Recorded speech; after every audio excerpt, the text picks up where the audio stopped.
Hello, everybody. So here we go again, and this is the photo associated with today's article. I can't remember what the article, where the article is now. Let's flick over to the article. Now, in this, I should quickly say that what I see here, I can see half of the British flag.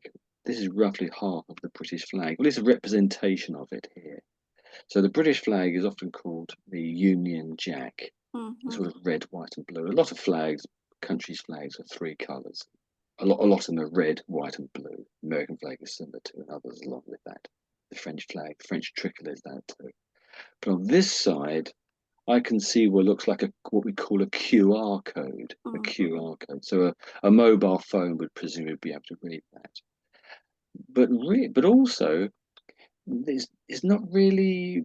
I can see that there's several different colours here, and the one overlaps the other in a way which makes it not really one or the other. I doubt really as if a QR code reader could properly read this code here because they're so indistinct.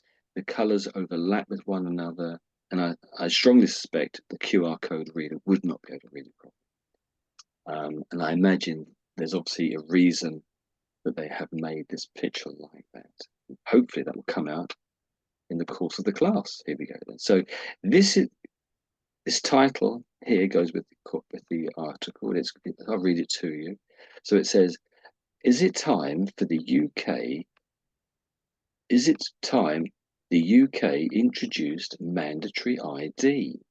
And then it says below that, "BritCard could curb illegal immigration and welfare fraud, but open the door to the more extensive erosion of privacy." More extensive erosion of privacy. And I've introduced a couple of words there by mistake, so do excuse me. Any questions about what I've just read there? Any questions about what I've just read to you? Everyone understand what ID means? ID, it's a kind of passport, or documents which you can provide to if somebody asking is when you cross border, or maybe police officer, or maybe like driving license you provide everywhere. But in UK it doesn't exist internal documents as I'm aware. That's right. In the UK, we don't have a national ID card system, whereas they do, say, in France, and I think Ireland, neither does Ireland. They don't have a similar sort of national ID system either. But so this seems to be saying Britain's wondering about it, or is actually questioning it, isn't it? And I suppose really a possible name might be BritCard or the BritCard, possibly. Okay, let me scroll down further on, and it's under the political or politics section of this website. We don't normally do politics, and that's the photo there that we had started off with. And so here's the credit. So Stephen Kelly, there's a Getty's image. By The Week UK, that's the website we're on. The website we're on is theweek.com, politics. I don't see the credit for the writer. It just seems to be missing. Maybe it's my mistake, but we'll come back to that at the end.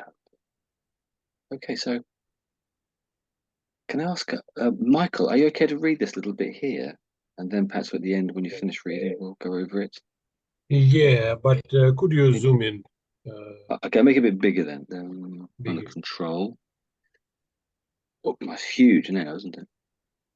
Actually, is that too big? Oh, there we go. Can you see that okay? Okay, it's okay. There we go. Then I'll just get rid of this thing on the bottom, this float as I call it. There we go. So over to you, Michael, whenever you're ready. No hurry. Labour is exploring the idea of introducing digital ID cards in the UK as a means of cracking down on illegal immigration and welfare fraud. 2 decades after Tony Blair first proposed the idea, Labour Together, a think tank closely aligned with the government, has put forward plans for a BritCard. a mandatory national digital identity that would be issued free of charge to all those with the right to live or work in the UK, whether they are British-born nationals or legal migrants. Held on smartphone, the card would be linked to government records and could be checked by employers and landlords. Eventually serving as one-stop shop for a range of government services such as claiming benefits or ordering passports. It would see the citizen taking back control of their own data and public services. Brother Volley MP Jake Richards said. Yeah, yes, yeah, that was a nice reading, I thought there. Very good, very good. We've not done politics before because it can be a bit divisive. So, anything there that you found interesting or you want to ask about? Meaning, words, pronunciation, anything? Michael?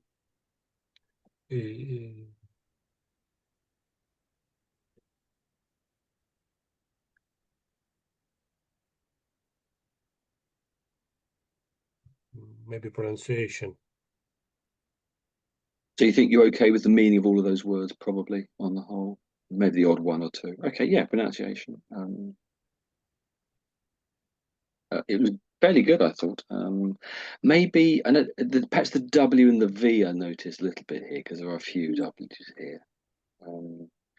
So give that, perhaps those three words there. Could you do those three words there? It's the one in the middle I was thinking of. Those three words, perhaps.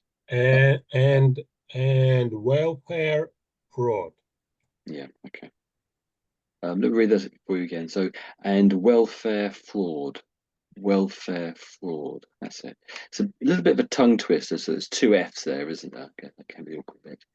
And I think also V and W and F's together, there's a similarity there which can make it a bit tricky. They look completely different, but there's a similarity in sound which can make it quite tricky. So welfare. You're pretty good. I mean, I'd say 80% on that, I would say. But it is variable. I mean, sometimes you get it and sometimes you don't. So it's not that it's particularly bad or anything, but it's just that to practice something which in the past has been a bit tricky. And there was a couple of other W's I think was worth going over. Do you want to say a couple more times? And both of these words. So welfare fraud. Just again? Welfare fraud. Welfare fraud. Yeah, that's pretty good actually. I think you're 85%, 90%. That's pretty good actually. So when it says a think tank closely aligned, that bit there, what does that mean, do you think? So what's that, perhaps, might be the simplest answer. What's the bit in green? A think tank. What is a think tank? So it's meaning. The meaning it's the great idea, the big idea. Yeah, it's sort of in that area. Yeah, carry on. It's a meaning, the great idea of create idea. Yeah, I think you're there really. So often think tanks are set up by perhaps political parties or even a business. A business might set up a think tank, or anyone can set up a think tank, but do you have the money to do it? And what you're meant to do is you get together a whole load of clever people, have qualifications and experience and this sort of thing, and they sit around a table and they come up with good ideas to help the people who are paying them. And so a think tank here, or this particular think tank, has been set up by the Labour Party in Britain. So it's the political party that runs the country at the moment.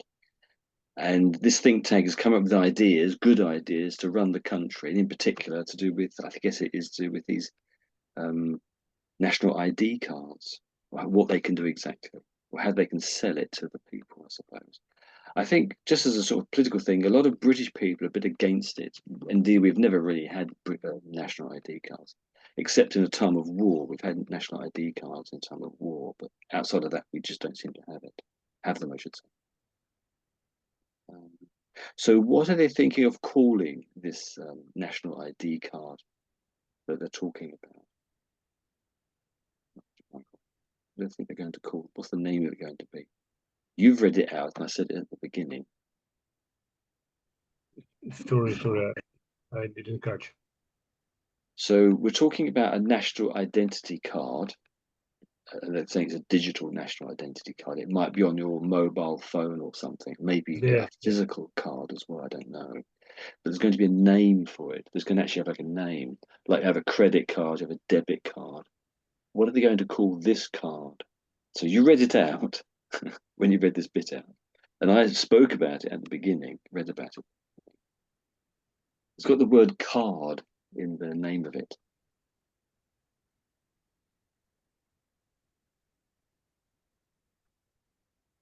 I don't understand. What do you want? So I'll give the answer then. Does anyone know the answer? Does anyone think they know the answer to that question? So Giuseppe or Natalia? In my first thought, it is about. Do you think BritCard? Well done, Natalia. You're obviously I a understood genius. it.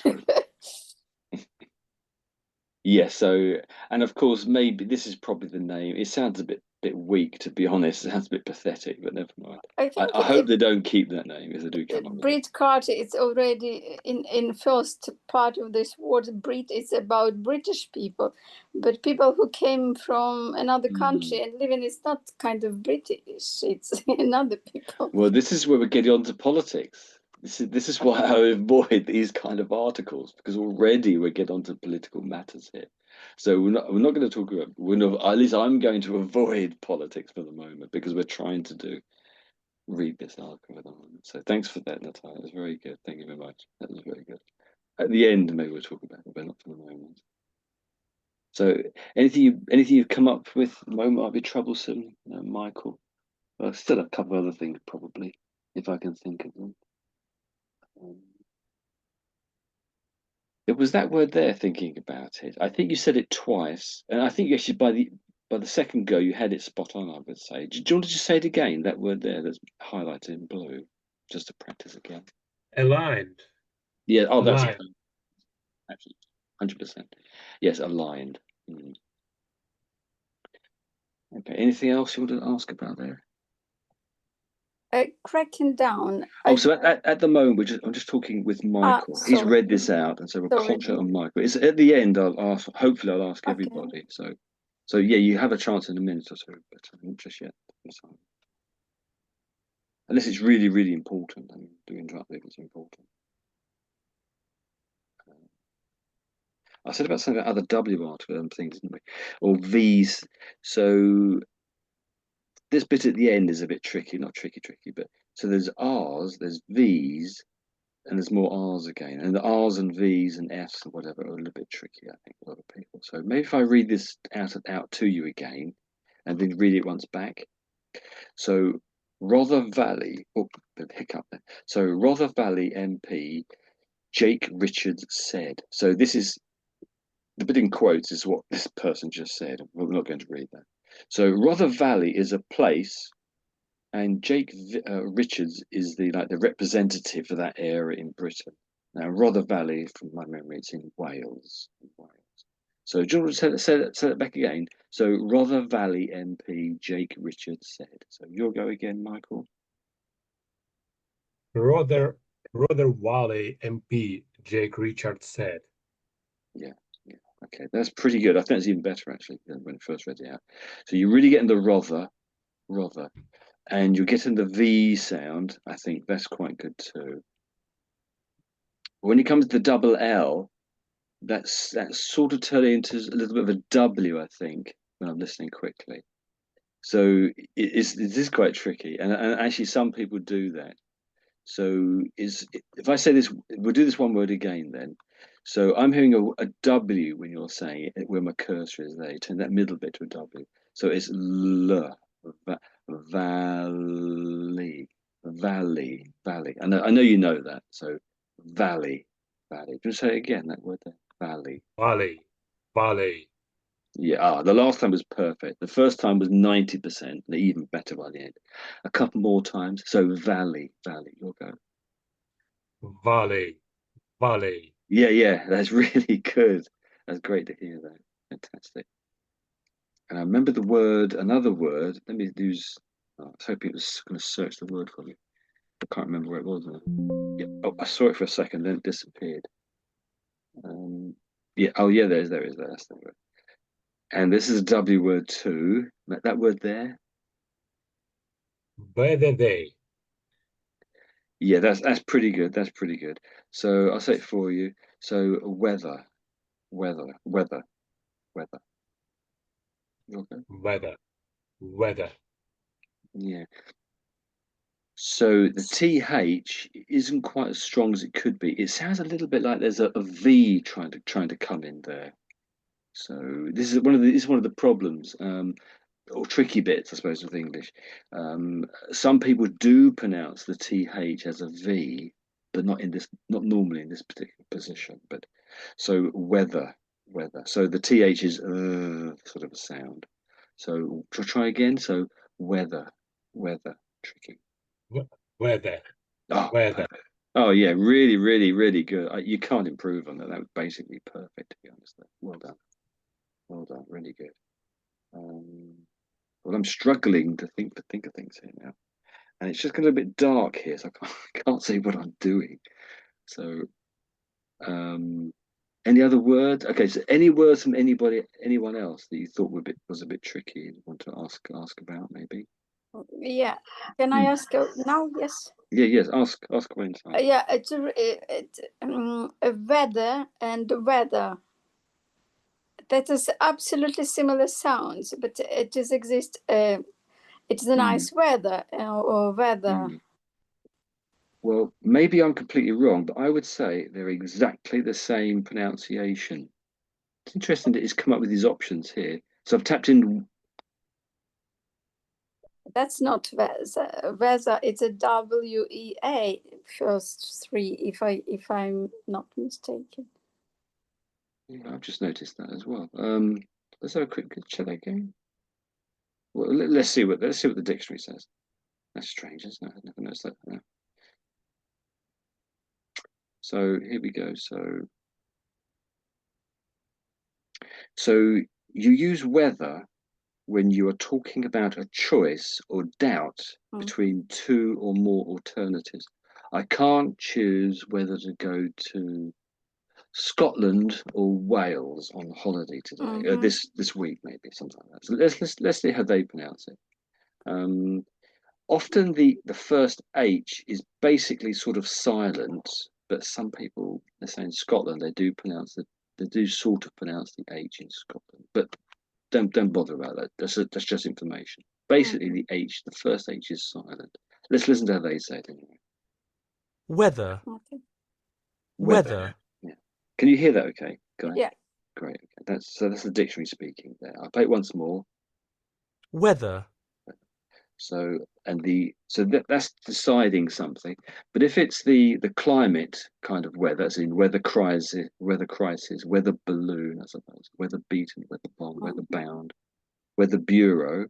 So the weather bureau are the guys who perhaps work out what the weather's going to be tomorrow. Let's listen to this other word. Everybody's saying it. Weather. It's basically identical. There may be some people who will pronounce the H in the other one, the first one that we did, and they won't put a H in this word, an H in this word. But it's very hard to hear that necessarily when you're hearing someone in normal conversation. So you really normally would have to work out from the context what they're talking about. So it's not often, most 99% of the time, it's actually obvious, quite obvious what they're talking about. But the problem is, of course, whether the weather rains or snows, the weather. So the weather is trying to decide to do something, but that never comes up. I'm trying It's to make a possibly joke. I'm avoiding to use this weather,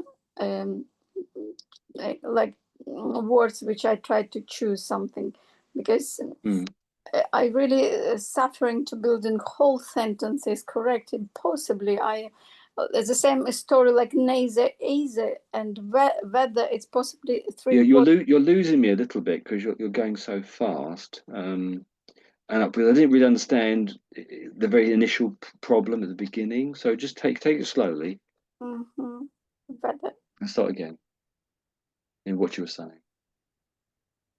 Whether. So you lost me what you were saying. So could you say it again, but slowly? Whether. Yes, whether.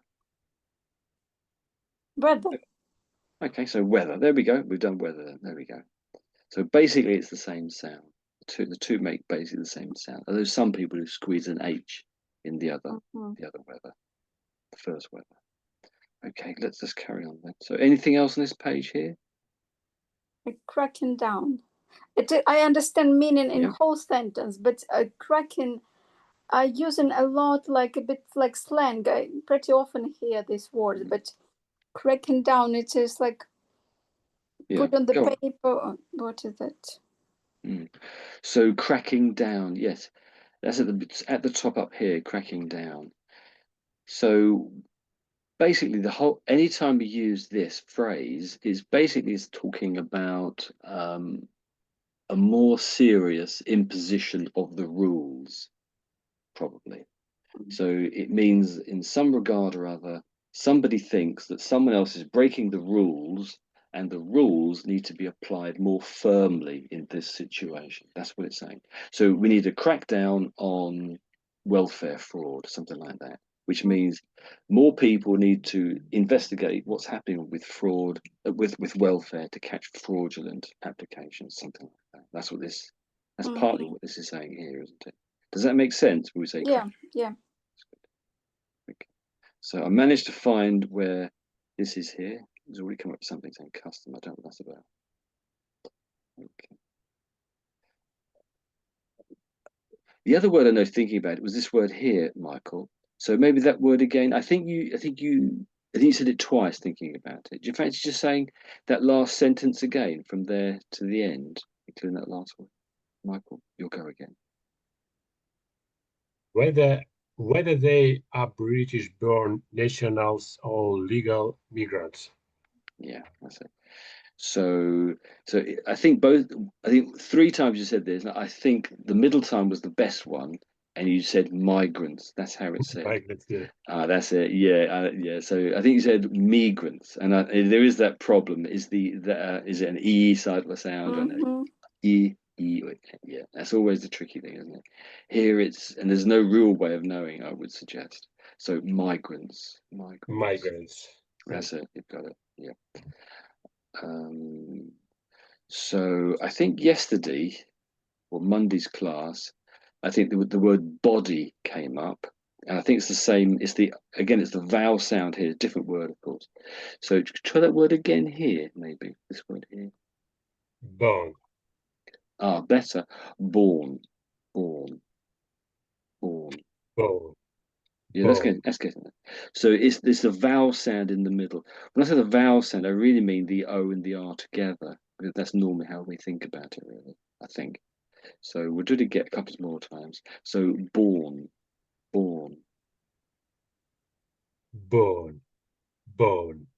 Yeah, it's a bit. Oh, the last one's pretty good. Let's stick it into the dictionary because it's nice to hear a different voice on it.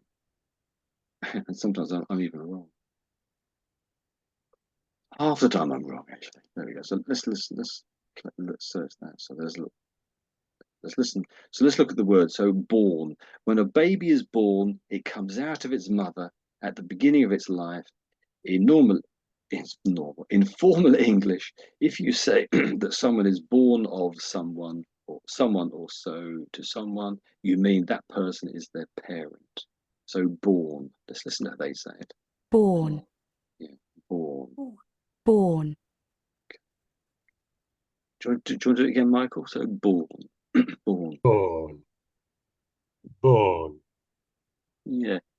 Some are better than others. You sort of go up to about 70 to 80%. So that might be a word you need to sort of think about. But you're pretty good. from context, I would have no problem working out what you're saying. But if you said the word on its own, I wouldn't quite know what you were saying exactly, to be honest. So that can be a bit tricky. And I think it seems to be O words. Because remember, the word body yesterday was a little bit similar sort of a problem.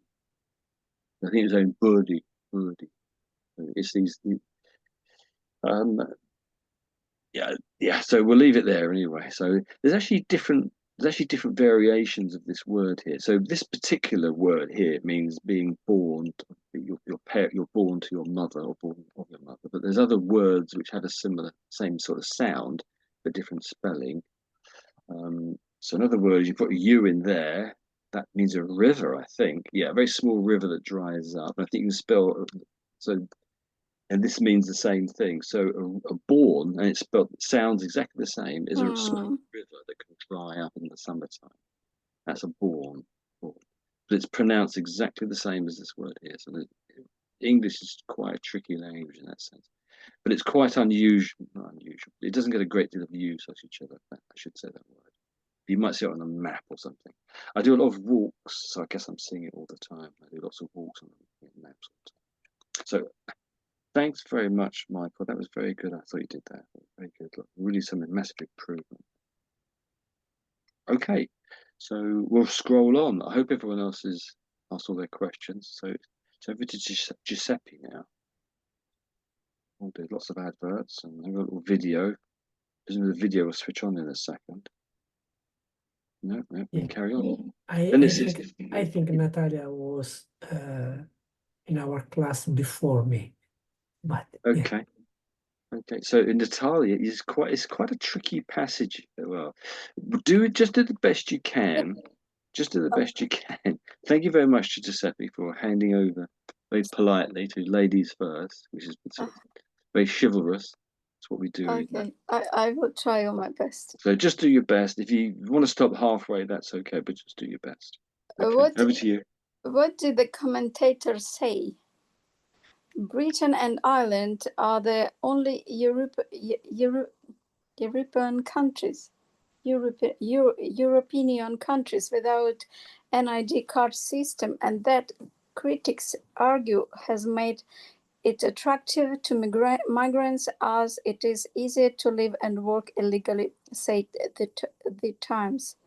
4/5 of the public support to use of ID cards to check an individual's right to work, which is why a large number of Labour Member of Parliaments in the Red Wall believe the police will help counter reform in their areas.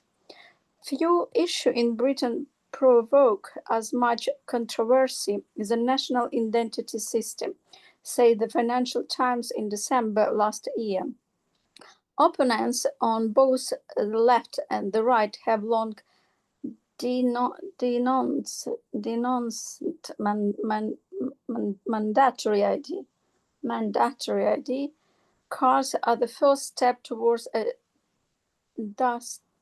dystopian surveillance state that ends the individual's right to privacy and tramples civil liberty.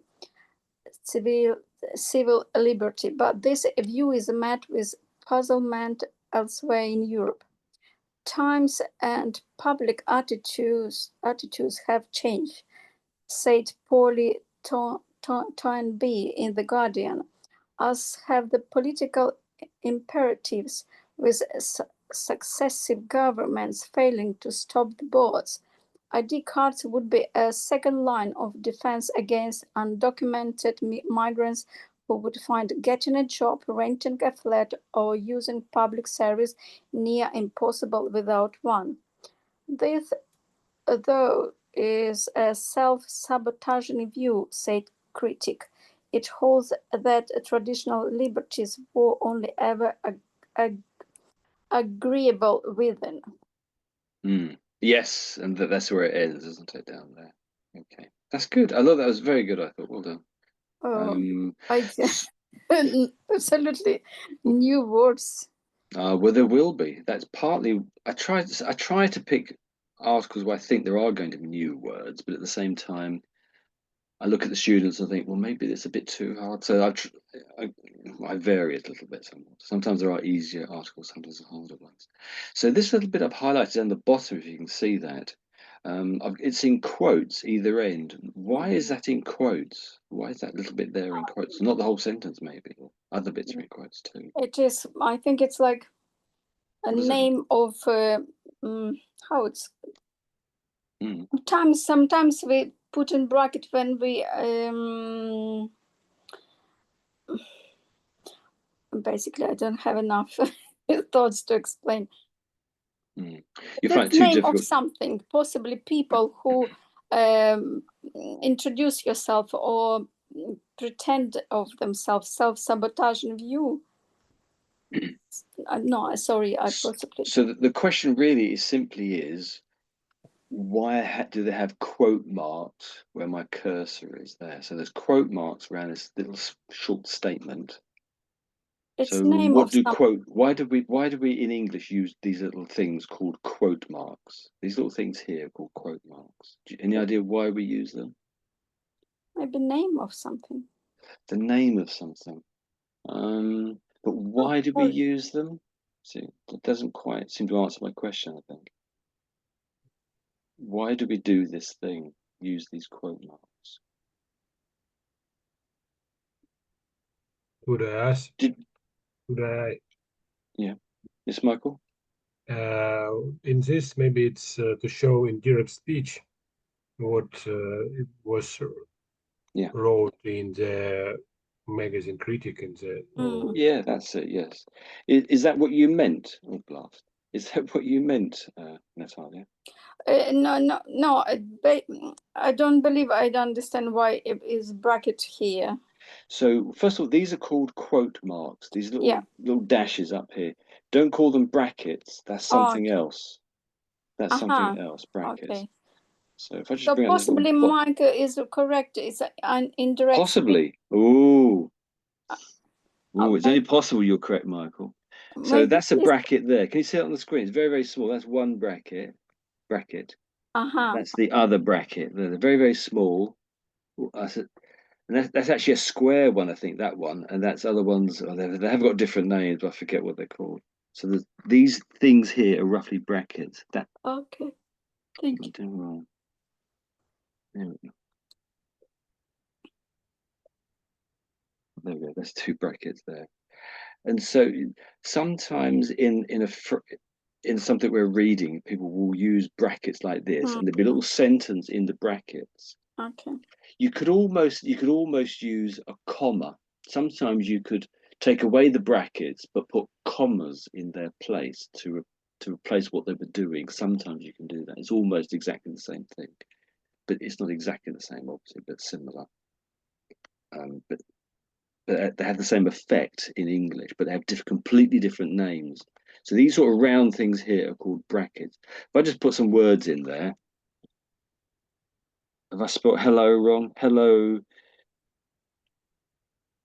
meetup, class. And everything's spelled wrong. Hello spelled wrong, meetup spelled wrong. My spellings are poorly. So that's something how you might use it there. Okay, I've got a gap in there. There wouldn't normally be a gap, etc. But please excuse my bad typing, bad spelling. Okay, so these little things here are called quote marks or quotation marks. Quote marks. And this particular bit that you've just read, they're almost everywhere, literally everywhere, but they're all over the place. Puzzlement is sort of surrounded by quote marks there, and there's some up here too. Whoops, my cursor's going crazy. Some up here. So this at the end, this closes this sort of closes a quote mark, and over here this opens it. So we call them quote marks because they're normally we're quoting what somebody else has said or some other article has said. So this little bit here where it says few issues in Britain provoke as much controversy as a national identity system, because it's in quote marks, I can tell, or I can assume that this has been taken from another article, or somebody has said this, and they're just reporting it to me. These guys on this article here are telling me what somebody else has said. Now, who it is, we might be able to work out, because it then says, said the Financial Times. So that's obviously, but that's a newspaper, quite an important newspaper in the UK. It's well regarded. And if I rest my cursor on it, I can see the article where it would come from. Did you know that, Natalia? Yes, Yeah. I just maybe confused. Yes, of course, it's Yeah, definitely. so it's the names of things, isn't it? What things are called. That's the tricky. So what are these little things called then? Bracket quote marks. Yes, quotation marks. Quotation marks. Quotation marks. Yeah, not brackets. Not brackets, but that's it. That's it. So make a brief note of that if you fancy.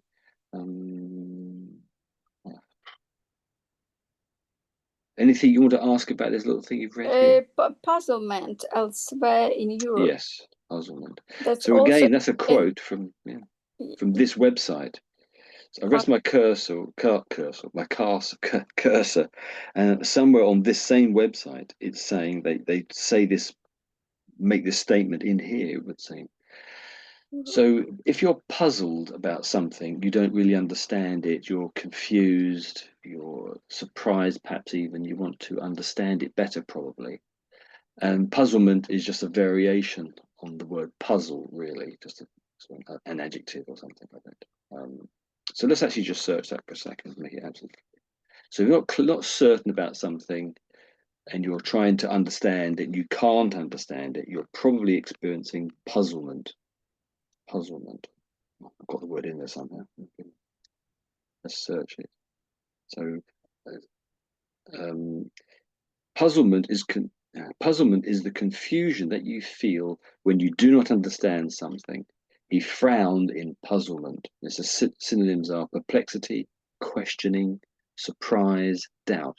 So all of these words here are roughly the same sort of meaning as puzzlement. Let's listen to how they say it. Puzzlement. Yeah, puzzlement. That's it. I think your pronunciation is quite good too. So is that the right thing? Okay. Does that help a bit there with that one word? Yeah. Okay. Anything else? Yeah. That is, opponents on both left and right have long denounced and mandatory. Let me read that. Let me read that thing to you then. Please. So opponents on both the left and the right have long denounced mandatory ID cards as the first step towards a dystopian surveillance state that ends the individual's right to privacy and tramples civil liberties. I'll stop there. Okay. So the tricky words are opponents.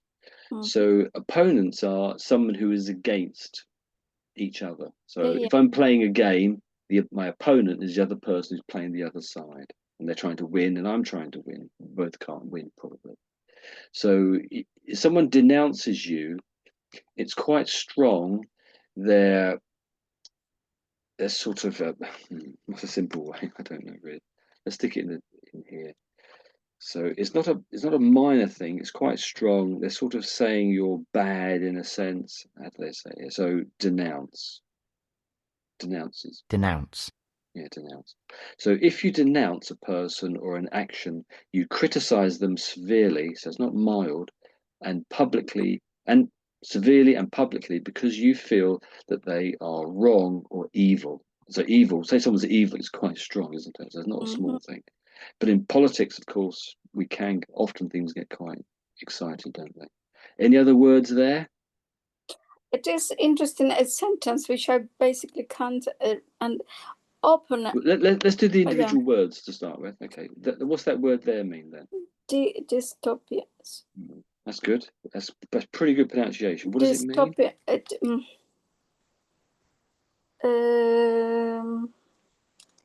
No, I can't. You're searching on the computer, aren't you? No, I can hear clicking of keys. No. No, that was, of course, that was Michael clicking on the keys. It wasn't you. Are you blaming Michael? Oh, I'm shocked. So dystopian.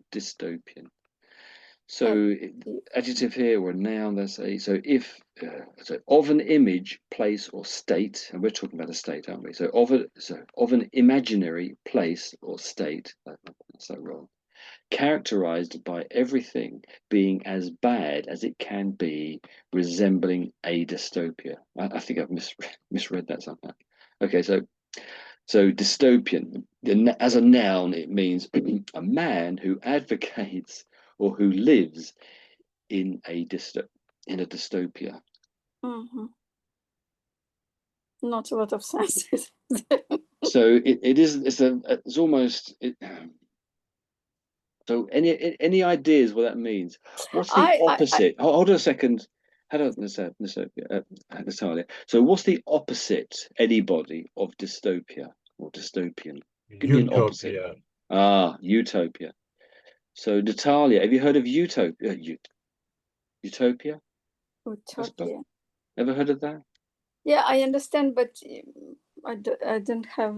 Have I spelled that correctly? Oh, bottom. My spelling's terrible. Ideal word. I can't spell it.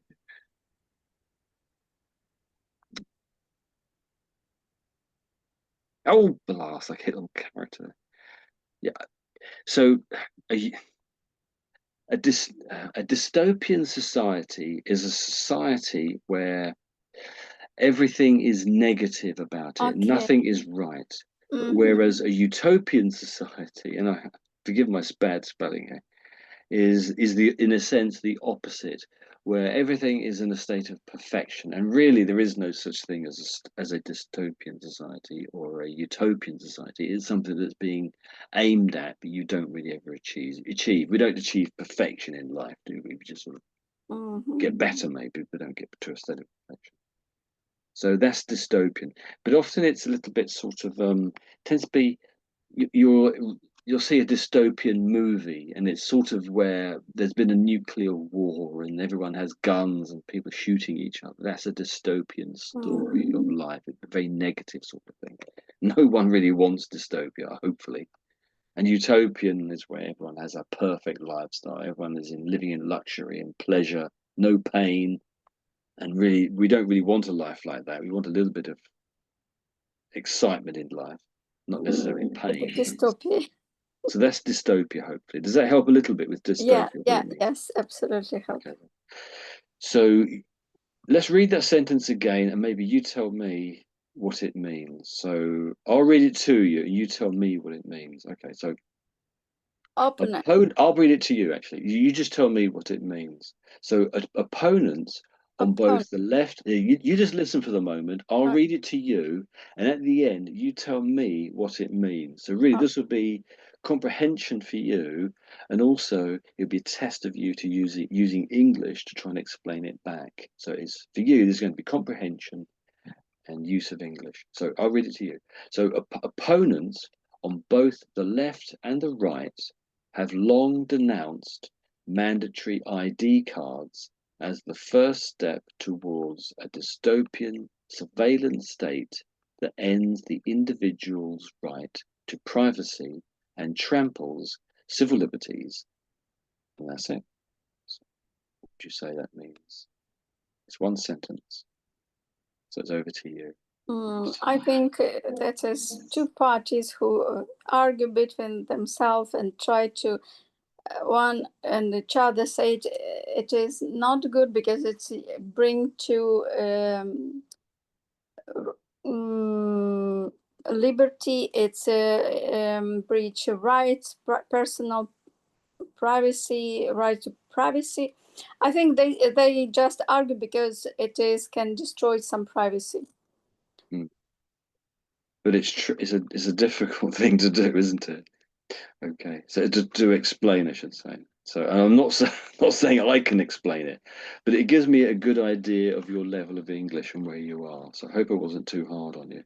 Okay, it is hard. I think you did quite well, but it is difficult. It is difficult. So even to the extent I won't try to explain that because it is so difficult. Anyway, so let me try to explain it. Having said I won't explain it. So opponents on the left and right. So when it says the left and the right, they're talking about political extremes or political groupings. So people on the left tend to be, say, the Labour Party or the Socialists or even the Communists. They tend to be on the left. And so that's the left and the right. And so their opposite or their opponents would be the right, in this case, are, let's call them the Tories in this country, or conservatives as a general. In America, it would be the Republicans would be the right. In America, the left would be something closer to the Democrats, but they're sort of more in the middle, I would say, perhaps even the left, but in America. So they're the opponents. Left and right are the opponents. And it says, have long denounced, so talked very badly about each other. They talked badly about national ID cards or mandatory ID cards. So when it's mandatory, it means you have to have them. There's no excuse for not having them. I guess there may be some excuses if you've just been born or something, might be a good excuse. But generally mandatory, you have to have it. And so we normally write, when we say ID, we're sort of basically saying identity. If we see just the two letters together like that, you could possibly, not necessarily, but possibly put the word identity in there. Identity. So they're sort of not exactly synonymous, but often you can swap the word identity in there when you see ID. ID, in a sense, doesn't really stand for anything. In a sense, as I understand it, I probably should investigate that. But identical document. Identical document. You mean identity document? Is that what you mean? Maybe. Identity documents. Maybe at some point in the past it did, but having said that, we then have card on the back of it, and really the card is the document, so it's sort of repeating itself, isn't it? So that's sort of why it doesn't really mean anything. But so basically, whenever you see identity, it doesn't really exactly. Each letter doesn't really exactly stand for anything. In itself, those two letters together mean identity. Maybe, as you said, back maybe 100 years ago, maybe it did mean identity documents. Maybe it quite likely it did, in fact. Okay, I forgot we got to. So we're talking about this thing here. It says, and the first step, presumably one of many, towards a dystopian. So dystopian means sort of a bad, a very negative, a very poor quality of life. Surveillance means people are constantly looking at you, judging, checking if you're allowed to do things, perhaps stopping you in the street, looking at you on a TV camera or closed circuit television cameras, like you get in, say, shops. Sometimes you go into shops and there's closed circuit television, which is CCTV. They're looking at you all the time, checking you're not stealing. It would be like that walking down the street or talking to your friends in the pub. So that's what surveillance here means. When it says surveillance state, they're saying the whole country could be like that, as if you're having cameras looking at you all the time. That would truly be a dystopian state. So as a state, it means the whole country, I would suggest. And if that happens, it would end the individual's, so people's right to privacy. I think we all have a right, everyone in every country, I believe, has a right to privacy. But you could say, where does privacy stop and start? That's always the issue. You could say, philosophically, that's the problem. But here they're sort of saying it's going to end it to some degree, or change it probably, I suppose. I guess really we're going back to this bit here. So when things change, that's always the tricky bit. And when they settle to a new way, then we tend to accept it. It's a little bit like, as they say, the crab or the crustacean, which is being boiled alive. If you do it slowly enough, as I'm sure you've heard this, they don't realize they're being boiled alive because it changes slowly. So, but if you lose your privacy very suddenly, you will notice it. If you lose it very slowly, you probably won't notice it. So I don't know if this is how let me just carry on. Right? So, and it's saying, and tramples civil liberties. So civil liberties is not too different from privacy in a sense, but civil liberties are more precisely are what you're allowed to do, that we're allowed to group, that we're allowed to meet pretty much in any number, anywhere we like, in anywhere, pretty much anywhere of the country, and do pretty much what we like. That's probably what civil liberties are, but there are some limitations. So we're not allowed to meet on a, I don't know, on a military airbase. This happened a little while ago. We're not allowed to do that. That's against the law. So, but if it's trampled upon, it means it's been stamped on by somebody. So if we get mandatory ID cards, our civil liberties, are the fact that we're allowed to do many things freely in this country, will be trampled, will be stamped upon, effectively not allowed, because of presumably these changes that have been brought in by mandatory ID card. That was probably the worst answer or the worst explanation to that sentence. And if anyone gave that in a test, they would fail it because it was so broken up and confusing, and it took so long to do it. I'm sorry about that. Okay, so sorry, I've wasted a lot of time there. So anyone else want? Not anyone else, but do you have any more questions about this article there, Talia? The rest of this, basically, I can understand. You think you can understand that little bit there? The rest of it you can understand. Okay. Yeah, it is. I understand whole meaning of this. Okay, that's good. Good to hear. Good to hear. I liked how you said this name here. Polly was spot on that name. This is a lady's name. Polly is a lady's name. Yeah, Polly. I don't think. Yeah, Polly. That's it. Polly. It's not really short for anything, as far as I know. That's just the name. Maybe it is, but I don't know. And it's slightly unusual. And I think you gave a very good pronunciation. I would definitely pass you on this name here because it was very good. It's quite unusual. And Toynbee. That's pretty much exactly what you said. Toynbee. Toynbee. There's only this lady. I've heard of this lady before. It's only her. Maybe one or two others I've heard the name who had this name. It's quite unusual, but it's tricky. It's not obvious, is it? And the other word I was really impressed with this name here. So it came up a couple of times, and each time you said the first two letters, and he said me, but then you immediately stopped yourself, started again, and said my. And that's right. So well done. That's very, very good. It's very difficult to correct yourself, and you did it. Well done. Well done. Very good. Very good. There probably were a few other things I could mention, but it gets a bit boring. Commentators. Oh, at the beginning, that's right. Yeah. So I think you said it okay. I think so. Commentators. That's how it said. Yeah. I think you said it okay actually at the beginning. Commentators. Do you know what they are? So what's a commentator? Any idea? It is exactly what about this a lot in this paragraph. Say it is about they comment somebody else. Commentators say all the time. I think. Okay. So I heard all the words there, and I think you understand what you're saying. I think you understand the meaning of that word. Yeah. But the problem is the way you put it, the words weren't necessarily in the right order. So I'd have to sort of fail you for putting the words in the correct order for that sentence. Now, to be honest, I'd make that same mistake too. So, but what I would say is, I think you got a little bit excited as you were saying it because you knew the answer and you got excited and you had all the words there and they came out in the wrong order. Does that make sense? So when you have your test or exam, try and slow yourself down.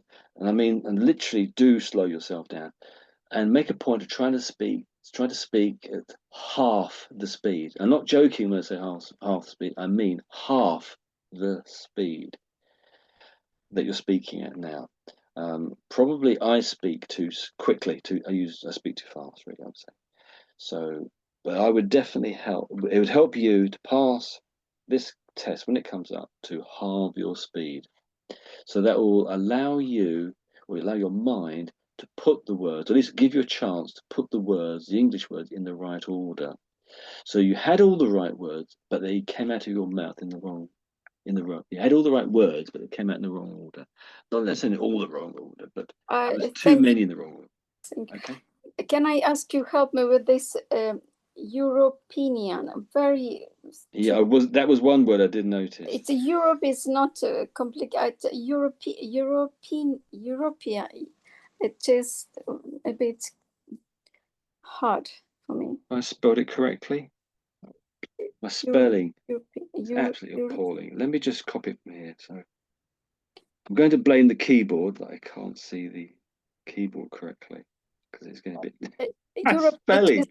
So okay, there we go. I copied it straight there. So that's Europe. Yeah. Europe. I think I found the E and the A.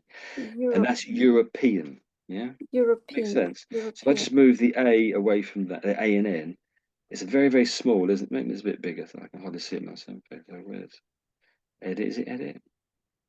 I forgot what I'm trying to do now. Oh, is it view maybe? Oh, font. There we go, font. It's asking me every question on earth now, isn't it? Probably. Size 11. Make it a bit bigger. Make it 48. That's too big. 18. Let's try that. Hope it's done. Have I got to update it or something? Yeah. As I said, I've not been actually on this laptop, so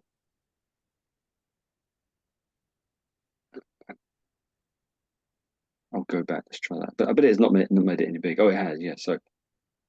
So Europe. Is that okay? That's the word Europe there. Europe.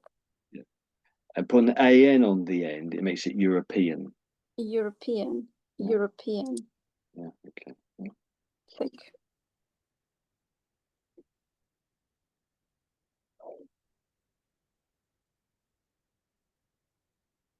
So there's the two words. My goodness, I can spell all of a sudden. So Europe. Europe. European. Do you want to just say them both again for me? So what's the top one here? Europe, European. Yeah, that's it. Yeah. Europe, European. That's it. Does anyone else have any questions about this little thing here that we've just read out?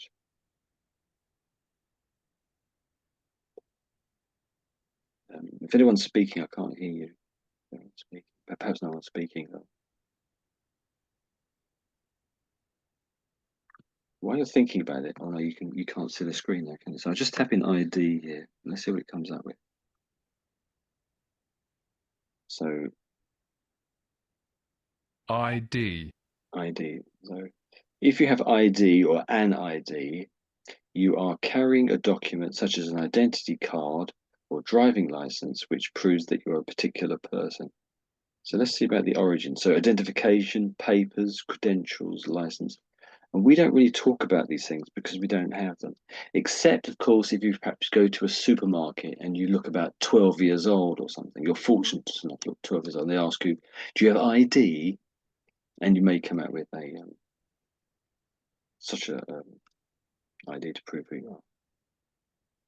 I forgot what I'm trying to do. Oh no, I'm trying to work out if it's why we get ID. So ID can stand for Idaho, but Idaho is an American. Oh, there's 1,000 different meanings to this word, so we'll leave that behind.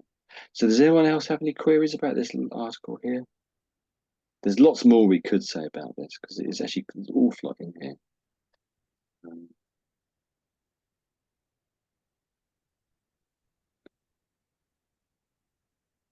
I think it was the words, this phrase here. Do you fancy just rereading this little bit here? Tramples civil liberties. Yeah, let me say, yeah, you're pretty much there. So do we give it one more go?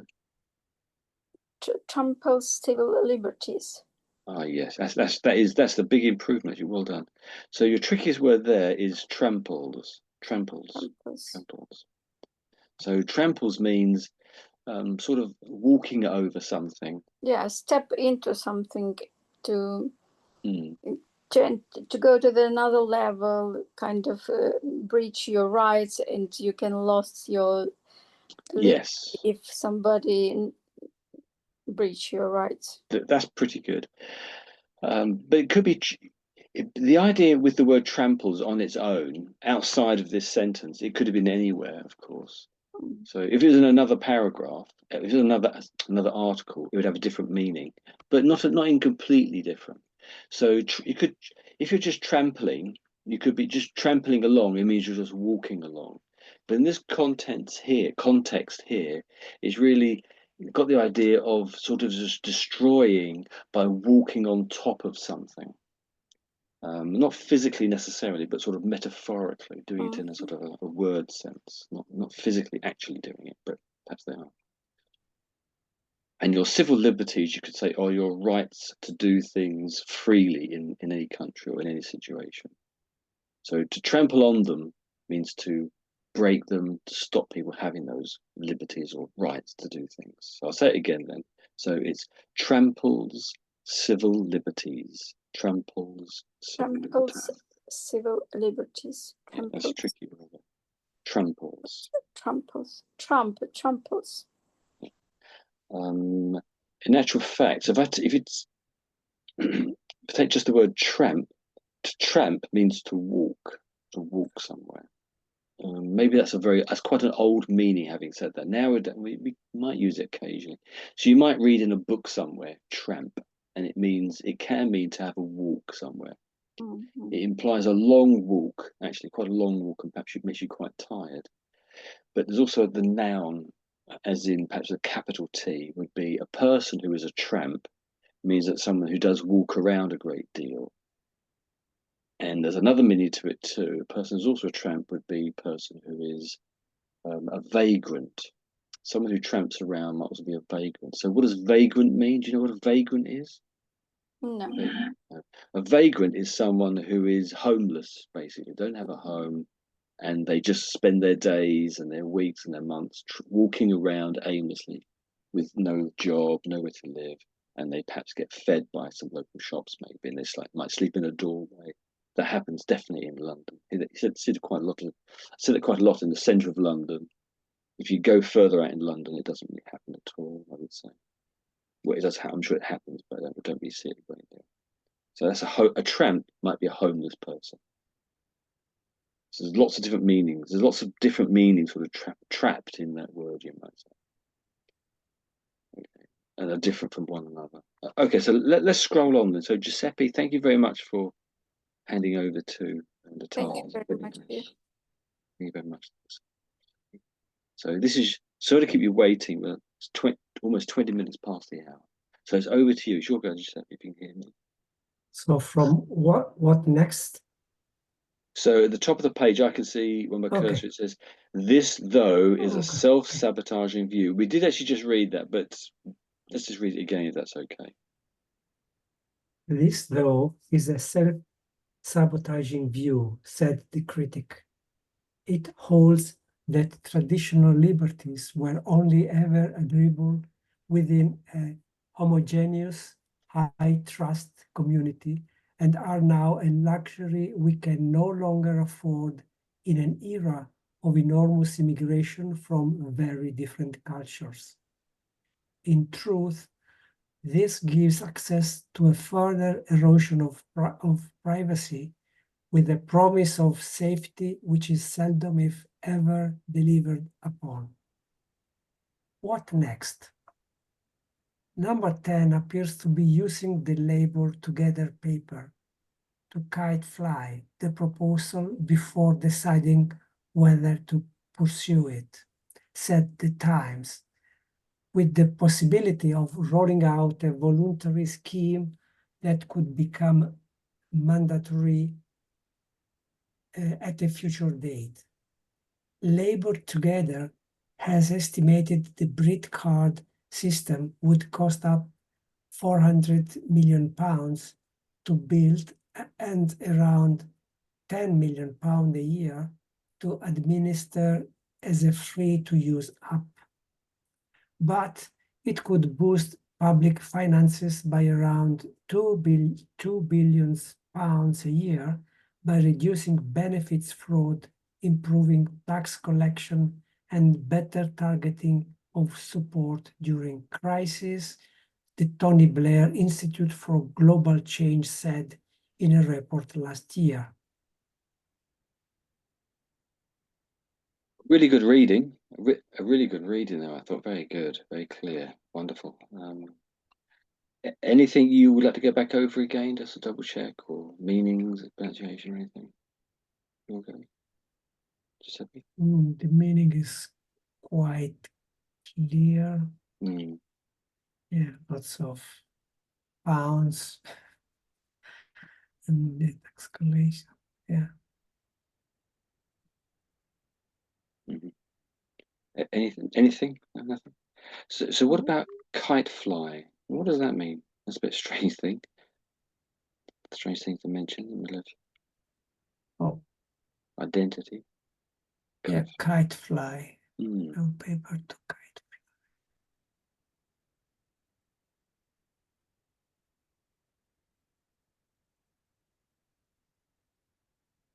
Yeah, kind of to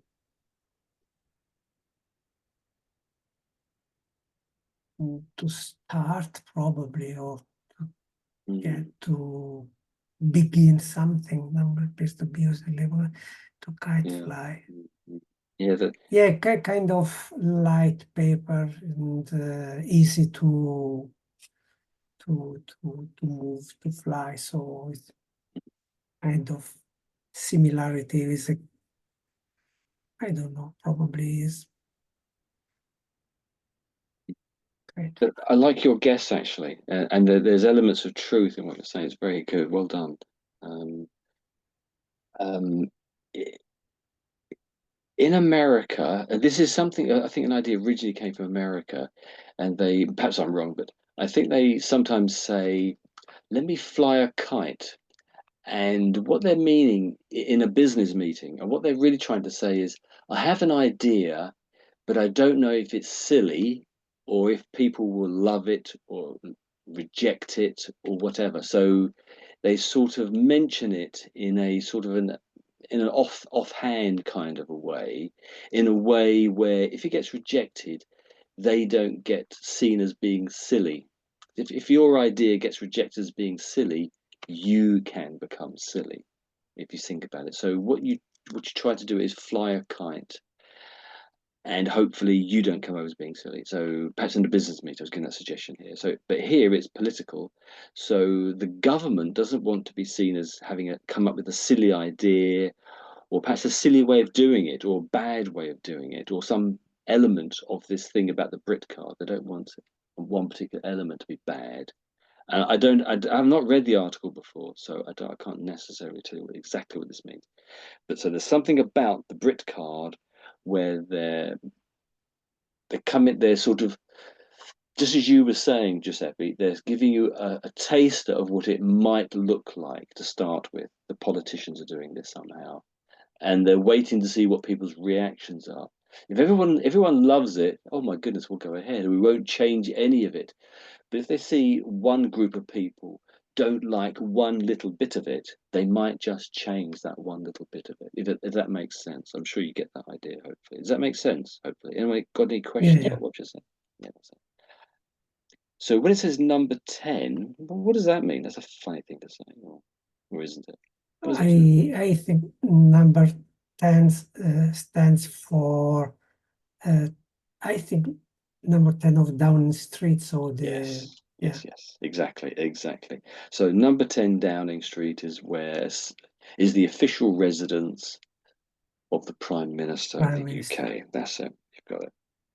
So the monarch, their official residence is Buckingham Palace, and they have some other palaces around the country.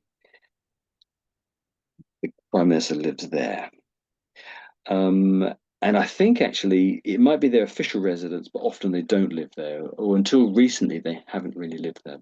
And I think Tony Blair was the first one to live there in a little while. I think maybe I'm wrong, but I think in actual fact Tony Blair, I think he had such a big family, he had like an extra door built to go next door. So he lived at number 11 Downing Street. He went in through number 10, but then turned left or right or whatever, and ended up going into number 11 or live.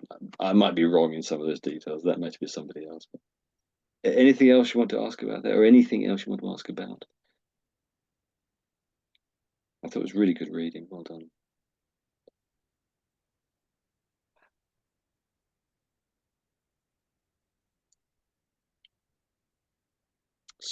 So when it says app there, what does that mean? I'm sure you know actually, but yeah, I think it stands for application. So yeah, that's it, spot on. The only reason I highlight it really, I guess, is as an excuse to allow me to hear you say it again. But you said it correctly. So some people would actually see that word, those three letters, and actually say application. But 95 people out of 100 would probably say app. But I think when you sort of said it, I sort of heard a little bit. It was almost a little bit like up. No, I'm doing that a bit too much. You didn't quite say that, but it was somewhere in the middle. So it's more app than up. Yeah, app. So if you say the whole word application, and then just cut off all those other letters that aren't there in this case, so app. That's it. But you've got it really. It is, and again, 99 people over 100 wouldn't have trouble understanding that. Tony Blair is famous as a very successful previous Prime Minister of Britain. Some people love him, some people hate him. Anything you've noticed there? I keep asking you that question because I'm struggling. No, because we mentioned many words before, so yes, my job was easier. Yeah, thank you. Oh, you're so humble. Okay, very good. So maybe this word. I think you're okay on it. I can definitely understand what you were saying, but so that word again, maybe. Yeah, homogeneous. Oh, even better. Yeah, I think that's perhaps even exactly. Let me just copy it, stick it into the dictionary. So homogeneous. So that's exactly what I would say too. But I think there is some variation. I would hear homogeneous. I'm trying to think how variation would be. So let's listen to how they would say it. Homogenous. Yeah. I have heard it both those ways. So homogenous.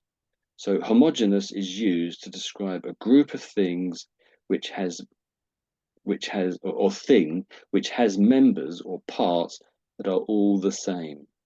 So milk can be homogenous sometimes, or a group of people, as it says here, can be homogenous. So if a group of people is homogenous, you can't really tell the difference. Everyone appears to be very similar or the same. And the same with milk can be homogenous. In that sense, there's no cream floating on the top with homogenous milk. Let's hear that again. Homogenous. Yeah, homogenous. So that's the official way, but I have heard people say it the way that you have said it. So don't be too worried about that. But there is effectively two ways, but most people do say homogenous, I would say. Do you want to just say it again, just to practice? Homogenous. Yeah. Homogenous. Yeah. Oh, yeah, very, very good. And we'll listen again. Homogenous. And try again, just again. Homogenous. Yeah, that's spot on. You can't improve on that actually, but you will hear both ways. But mostly it's that last way we were just doing. What else was it? Something. There's always some. I always think there's something, and I can't think what it was. Does anybody else have any words that they wanted to go back over, or weren't quite want to check or ask about? While you're thinking about that, everybody, there was this word here. So how about that? Just that word again there, maybe. Perhaps at the end that quote, maybe. Do you mind just rereading that quote there, Giuseppe? Yeah. Rolling out a voluntary scheme that could become mandatory at a future date. So, yeah, that's it. You've got it. Yeah, that's it. Yes. So, rolling out a voluntary scheme that could become mandatory at a future date. So the Americans might say the way that you said it, something like the way you said it, I would say. So you do hear occasionally people say the way you just said it, but most Brits, 99% of Brits, will say mandatory. 95 of Brits will say mandatory. Do you want to just say it again? Mandatory. Mandatory. Yeah, that's good. Mandatory. And maybe just voluntary again. So it's got this sort of tree sounding at the end. Both have this tree sounding. So voluntary. So if something's voluntary, you're not forced to do it. You can do it if you want to. But sometimes there's a benefit, and maybe there might not be a benefit in doing it. So do you just read the whole thing once again, just for practice, Giuseppe? Yeah. Rolling out a voluntary scheme that could become mandatory at a future date. Yeah, that's really good. You can't improve on that, really. That's really good. Well done. Very, very good. Does anyone else have any things they want to ask about this little paragraph here? A few paragraphs we've just read out. And while you're thinking about it, there's one other word thinking about it. So keep looking at it, and I'll ask you again in a minute if there's anything else you want to ask. So there's a little bit here. Do you fancy just reading this little bit again? Yeah. Support during crisis. Yeah, that's good. There's no real problem there. Apart from I think the first time we read it out, I would say you gave the sound for that vowel there. So how would you say that word? Just to practice again. Yeah. Crisis. Almost. It is very, very close. Now we're here. Let's just tap into the dictionary. So homogenous is there again. Or still there, should I say, homogenous. Let's search this word. So the key thing here is it says it's a plural. It's a plural. And but I think 2 times out of 3 that you said it, it sounded like it sounded singular when you said it. So this is the plural, and it sounds different to the singular. So it's still, so here it says see crisis, that you said this word here effectively. That's what I heard anyway. Maybe half the time I'm wrong, to be honest. So this is crisis. That's what I heard, crisis. And this word is pronounced, there's no button to press. And this word is pronounced crises. So crisis, crises. So do you want to just say both of them? So maybe this one first of all. So this is crises. So do you want to do both of them? Yeah. Singular form is crisis. Yeah. Plural is crises. Crises. Yeah, that's it. So let's scroll down. Perhaps they've got the little. For whatever reason, why do they do that? I don't. Did I spelled it wrong? No, I spelled it correctly. Yeah, that's it. You've got it. There are some words in English where this letter here changes from an E to an I to make it from singular to a plural. I can't think of any off the top of my head, but there are a handful, just a handful, not many. Just to make it as confusing as possible, of course. We've really invented really clever ways of making it as hard as possible. We've got a lot of effort to make it as hard as possible. So I hope it's really working. It is, I'm sure. Anything else? Anybody else wants to ask about this? No, thank you. No, I thought it was a good reading. So let me just find something else. There's always something. It's tricky. Let me read the whole thing back. Well, not the whole thing's quite long, isn't it? There was something. I can't think what it was now. So this is very strange words. oh, what? In truth, this give access to further erosion of privacy. Erosion,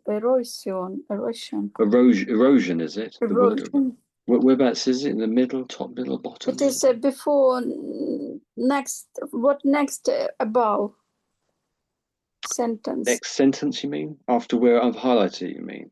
You see, So digital ID reflects the reality we now live in. Down here, you mean? No, big Second paragraph. What next? Second paragraph. Yeah. That's the second paragraph. Yes, so correct. in truth, this gives access to a further erosion of privacy with a promise of safety, which is seldom, if ever, delivered upon. So erosion. So if something is being eroded away, it's being reduced, probably gradually. So you have a rubber, when you have a pencil and you write something, and you can have a rubber and you rub it out. Mm-hmm. You gradually erode away the rubber in your hand, doesn't it? It gets smaller and smaller, the rubber. And you can say that you're eroding your rubber, possibly. or a riverbank, as the water flows past the riverbank, slowly the water erodes away the riverbank, and so the river tends to get wider or just moves across to the side a little bit. Does that make sense? Erosion. So here they're sort of saying that our privacy will be eroded. So our privacy, presumably in Britain, will be lessened, will be changed, will be eroded away because of these changes that they're talking about. So our privacy will be lessened, is what they're trying to say here. Lessened gradually, I think is what they're actually saying. Eroded. Does that make sense? I haven't heard anything come back from you so far, Natalia. Yeah.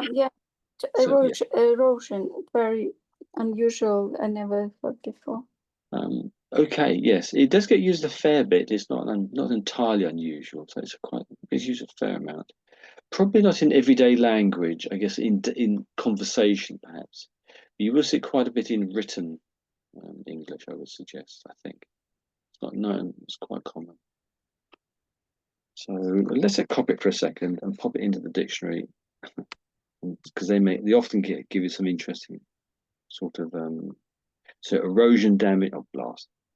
So erosion is the gradual, I suppose the point is gradual really, the gradual destruction and removal of rock or soil in a particular area by a river or the sea or the weather.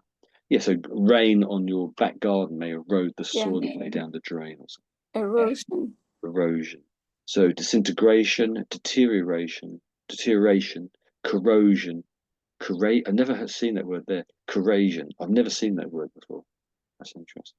So another meaning is the erosion of a person's authority, rights, or confidence in is the gradual destruction or removal of them.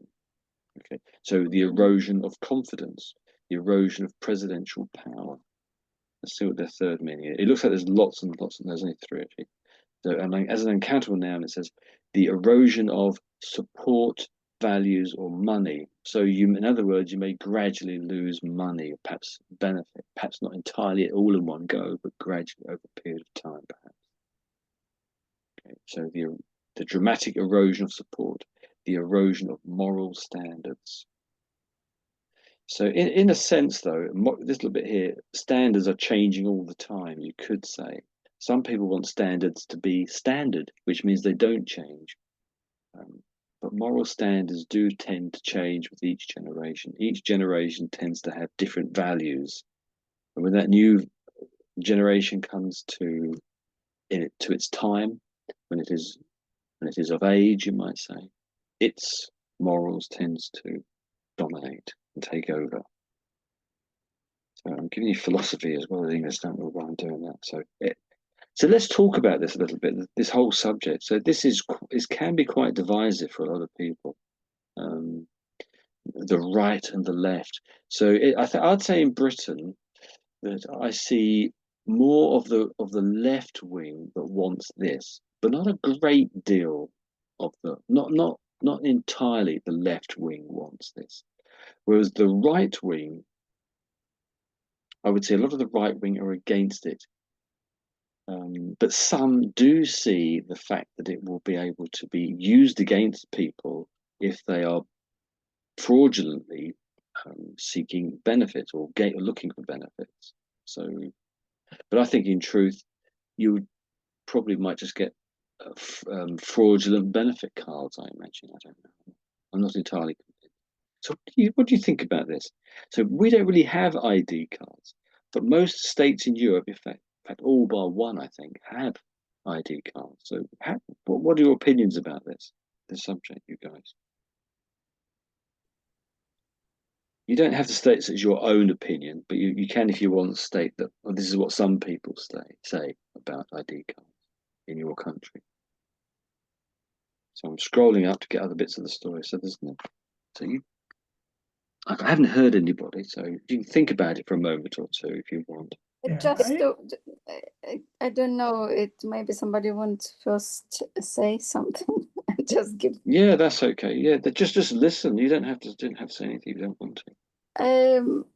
My opinion, Okay, your opinion. I think I need to understand system why its ID card can help prevent welfare fraud, for example, because in my country, yes, we have internal documents, we have external documents, and in this way, how it can help, I don't know. So I can't say a lot, but say looking for a way how they can reduce welfare fraud, and I believe them there are a lot fraud, and a lot of people abuse this kind and good system who really need help, and government can help it. And how it's working with IT, I'm a bit don't have idea why. But can it bring to breach your rights? I don't believe this can breach any rights if you have ID, internal ID. I don't. So you mentioned, just sorry to interrupt you, you mentioned about your country, and I think you said you have internal documents and you have external documents. Yeah. So do you mean like passport? Can you Yeah. explain a little bit how it would work elsewhere? We have ID card. And that's our internal documents. If we go to the hospital, police, different government. So would they ask you each time you went to, say, the doctors, oh, can I see your identity card? Not all the time.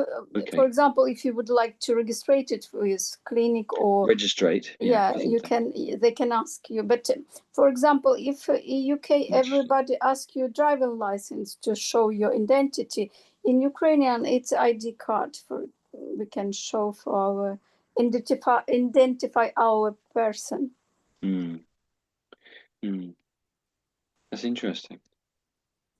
So what if they got rid of it in your country? Would that be a good thing or a bad thing, do you think? Could they get rid of it, or should they get rid of it, would you say? I don't found its problem. I never. You haven't found it a problem, yeah? No, never. So I can't say it's bad, or wrong or good. So Giuseppe, can I ask how it works in Italy? You don't have to state what you believe about it if you don't want to, but can you just explain how it works? Yeah, in Italy, if you want to buy a car, a flat, or you want to rent something, you need an ID card or passport. And so, for example, you can't buy a car or an apartment with your drive license, for example. Drive license is just for drive your car, and it doesn't work as an ID document. And so I think, we have also another card that is mostly used in our national health system, and it has a barcode that identifies you, and you use that in drugstore, pharmacy, hospitals, and so. And so I think about this article. I think that the problem is in the digital ID card, because I think it is almost impossible to oblige people to have a cell phone and inside it ID card. So I think the solution is to have, as Natalia said, kind of internal document that you can't fake, of course. And because there are lots of situations, you are over your 70s and you haven't your passport because you have never been abroad, you haven't a drive license, maybe you have your birth certificate coming from the, I don't know, the 30s or the 40s, and it is maybe spoiled or yeah. Or just lost. Yes. Yeah. And also you are a teenager, and I think there aren't teenager bringing birth certificate in their wallet or in their pockets. So I think it's important to have a card that is a clear document about your identity. And yes, here we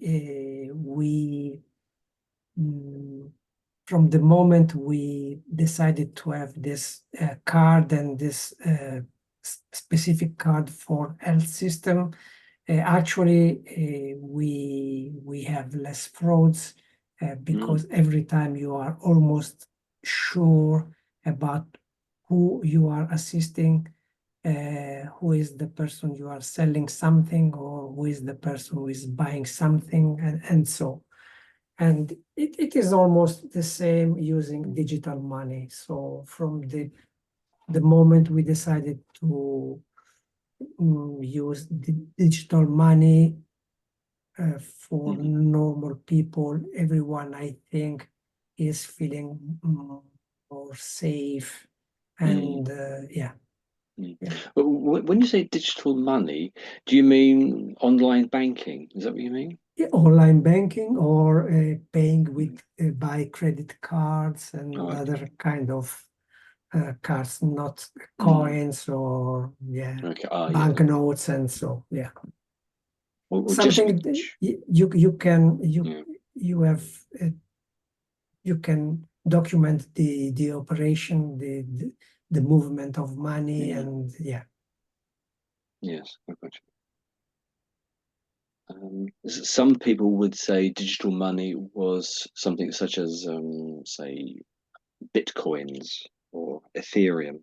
So there's a sort of new coin which we don't really have outside of the internet any existence. So no, I wasn't so advanced. Okay. Also because nor am I. I can't understand what bitcoins are. So it is a concept that is blows your from mind. my opinion. No, it is very confusing. That's absolutely fascinating. So Michael, do you have anything to add to that little anything we've just said so far? Yeah, but I really don't see can see clear difference between external and internal ID passport in Great Britain, because in my country the difference between is language, the almost language. Oh, language. I've got you. Yeah. Language, because internal passport, internal ID, it's on Ukrainian language, and external passport ID, it's the same, but my name and surname, my nationality, written by English. So English letters, yes. So yes, Cyrillic alphabet or the English or the Arab. So like I think like in another foreign passport from I mean from another countries. So if in Great Britain the native language is English, so difference between foreign external or internal ID, it's no difference.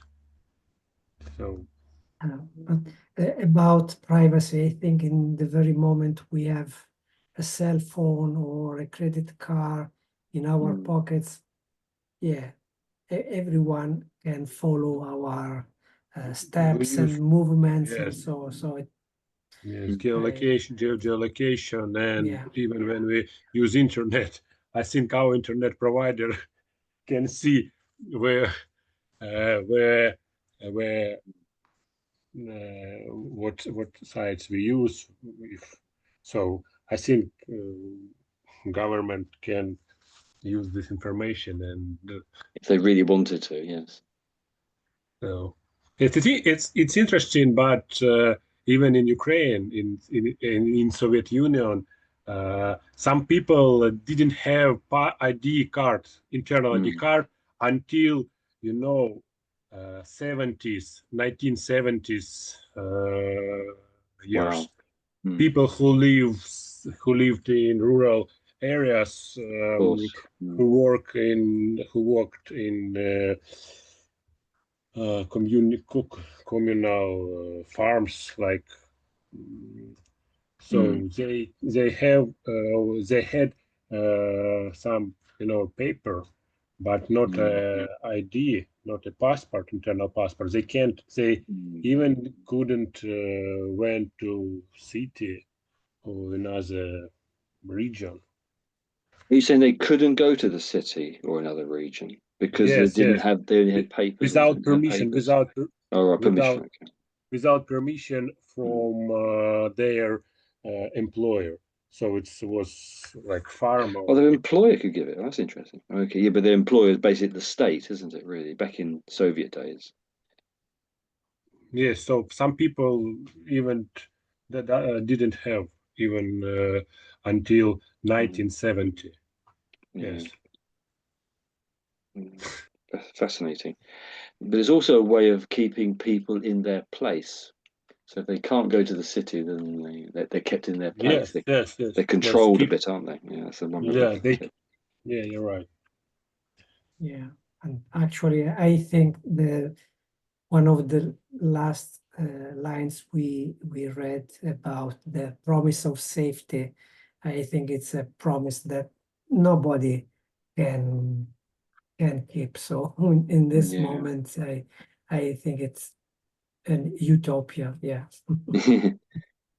Yes. So someone may, yes, I give you my word that this won't happen. But the problem is 5 years later, another government comes into power, or something changes, or there's some difficult situation needs to be dealt with, and then it changes. That's the risk, isn't it? That's the risk. Yeah, I see what you're saying. Yeah. I think, Michael, you were saying about the that your internet service provider can see, what sites where you are, because your IP gives roughly your location away, and also they can see what sites you visit, what's your bank, etc. Who's your phone provider? Yeah, But my internet provider. But I think it's not only my. It's I oh think yeah. No, it's me too. Me yours too. also. If government, it's not like conspiracy, but if they need, I think they use this. So I was just going to mention this thing here. I don't know how it translates into other languages, but often in the UK, in the past, it has been referred to, I think, as the GDPR. And this is basically a law. Let me just tap it into a website here, GDPR, because I may have got the letters back to front wrong, etc. Have I got that correct? Meaning, principles. Yeah, I think I have. So let's say meaning. So GDPR. So the General Data Protection Regulation. My understanding is basically in Europe, you have to have a reason, not just any old reason. It has to be a good reason why you are checking why somebody or where somebody comes from their internet, from their IP or something, or their ISP. So it doesn't mean they can't do it, but they have to have a good reason to do it. And they have to sort of log that they've checked. And then there's meant to be, and I think most 99% of the time it does happen, that there are checks, except that it's kept within bounds. But having said that, I'm sure that the state police, they have occasions when they may sort of go behind the scenes, possibly, and apparently break these regulations, I would suggest. But then they may have their own regulations that says, oh, we're allowed to break it in these circumstances if we think they're terrorists. that sort of a thing. There are sort of meant to be regulations. And definitely in Europe, if it comes out that people have been breaking the rules, you know, it tends to get into the news, and that's where we get stories about it. So, and things regularly do, and we find out that Tony Blair, our previous prime minister, wasn't as perfect as some people thought he was, that he did some things wrong. And Boris Johnson in this country was prime minister. He lost his position basically because it came out because he was breaking rules, some of his own rules, actually. He was much loved by some people and sort of disliked by many others, but it was the fact that he broke the rules and it came out, that's why he lost his position. He was only prime minister for about 2 years, I think, roughly speaking, or 18 months or something. But that's how it's meant to work. I'm not saying it always works that way, but and there's, you know, things go wrong, doesn't it? So Boris Johnson, let's quick look at that. Why did he lose power? So Wikipedia. It's good. It's called a gate party. That's right. Yeah, Partygate. Basically, what something called Partygate became generally aware in the I think newspapers. they just bullying him too much, and they just too much. It's Well, during COVID, yeah, I he know. broke his own rules. It came out as that. There were some areas in where a very yeah, in go very on. trick way they got this information. It was also a bit breach data protection or privacy. They just gathering in couple person together in this garden, and this was too much. So they just make drama queen or big problem from this. If imagine it, I don't believe it. That's big was issue to bullying him so deeply. I don't. I am not sure it's correct. You think is it unfair on him? You think? I appreciate what you're saying. And the first of, I really always like it, Boris Johnson. I like. As a person, he's very lovable. Pretty Lovable, much, yes, and he pretty smart, have sharp brain, very. Oh, yeah. He's no idiot. Yeah. No, he's not. Definitely, I think he went to Oxford. No, Cambridge. Did he go to Cambridge University? So. Yeah, he was journalist, and he has very good family, good education. But some people ask him, "Oh, how many children have you had?" Yes, he loves women. Oh yeah. That's not. I'm not criticizing him for that in any way. Hopefully, possibly 6. But he doesn't ever state clearly how many children he has had, because I think the thing is, it's kind of how many women he has had, as you put it, and he's not entirely happy about talking about that out loud.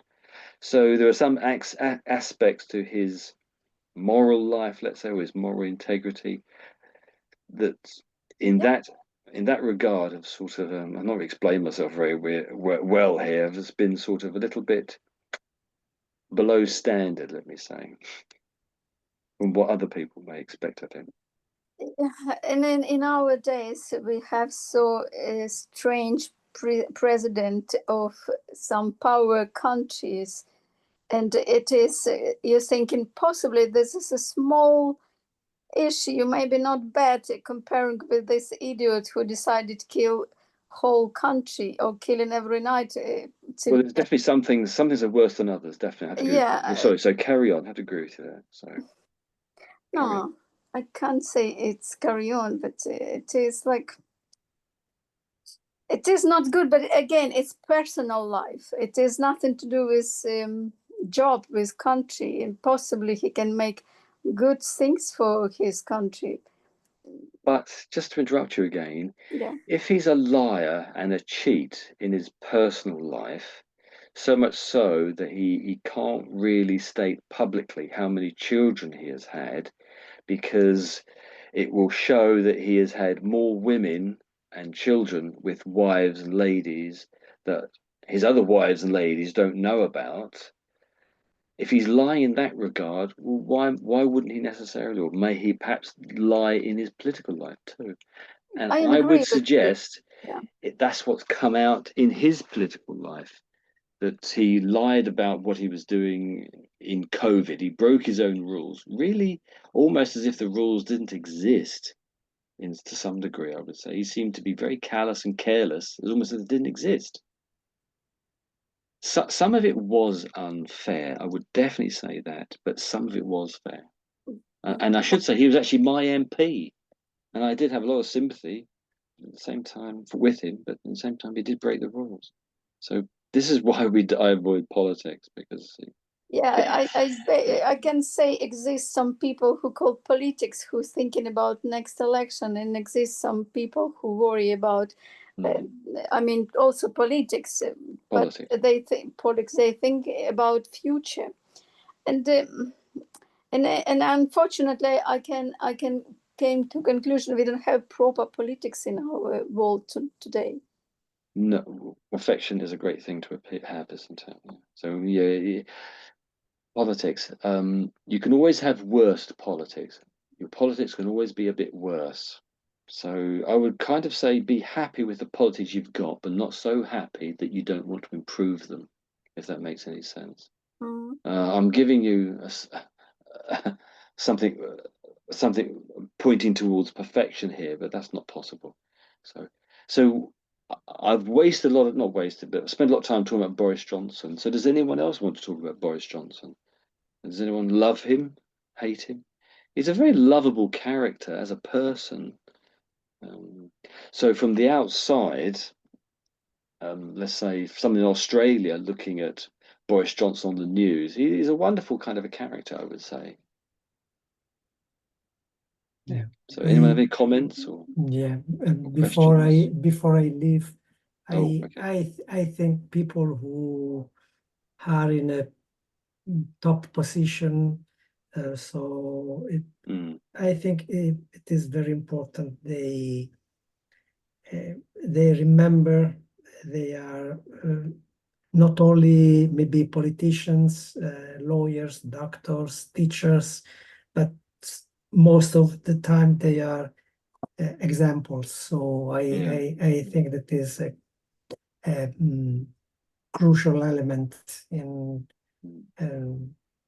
many jobs and for many people. So and yeah, but we had almost the same situation in Italy, and yeah, we are still debating about what is the private life and what is the public life of a politician. But yeah, I think if we keep in mind we are examples, yeah, probably we should change some behaviors and also attitude, but it's my opinion. So okay, very interesting. I have to go now. Yes, we've been at this for 2 hours. So bye-bye. Thank you so much for thanks coming, for Giuseppe. your patience. Thank you for No, your thank help. you for staying so Bye-bye. long. Thank you. Thank Bye-bye. you. Bye-bye. Bye-bye. Bye-bye. If anyone has to go, do please go. Don't think you have to stay. I'm very sorry we've spent so long, and I've used up so much of your valuable time. Thank you. So if you have to go, do go. But if you can stay, we'll carry on a little bit longer, just to finish off what we've done here, I think. So Michael, have you heard of this politician that's on the screen now? Boris Johnson, this guy here. He's reasonably Yeah, famous. of course. Okay. Of course, I heard about him, and I, in my opinion, as for me, I like him because he supported Ukraine. He was very brave in this, very direct. Direct. He Do you was mean direct? direct. Yes, against Putin, against Russia. He said very strong speeches. So he gave some very Against strong speeches. Yeah. speeches. Yes. So yeah, of course I know him, but maybe I don't know about some closest things, like how The many close close details. things, details about his biography or some politics job. But in my opinion, politics it's very different job. and each politics politics related with manipulation, with lying sometimes. So it's not like, for example, good profession or Really?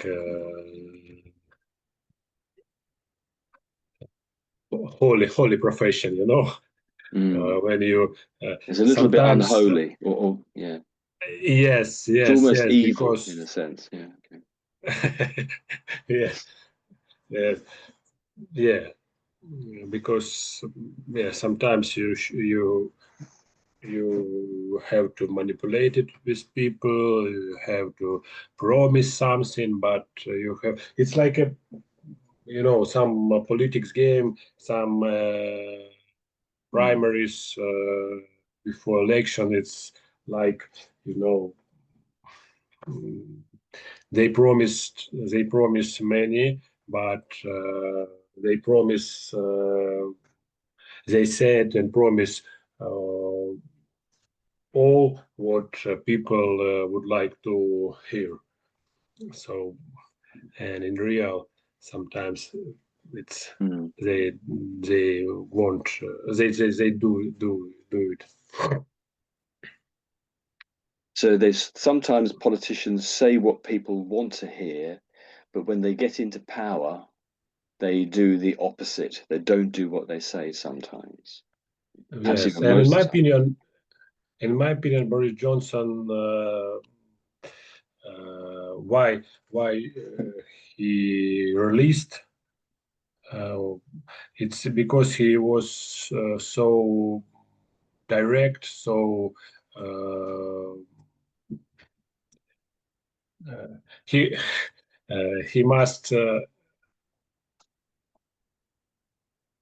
So in this situation now in Europe, in the world, uh, Brit, how